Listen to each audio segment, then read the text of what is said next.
akong nararamdaman, hindi ako galit, hindi ako disappointed, nothing at all. Kasi pointless naman na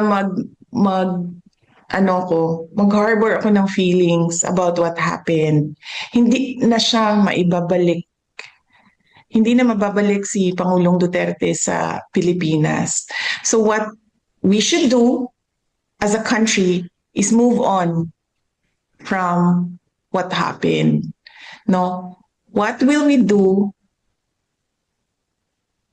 as our ways forward as a country and as a people from what happened? Magalit man tayo, walang papupuntahan yung galit natin. Dahil hindi naman yan sila papanagutin ng pamahalaan eh.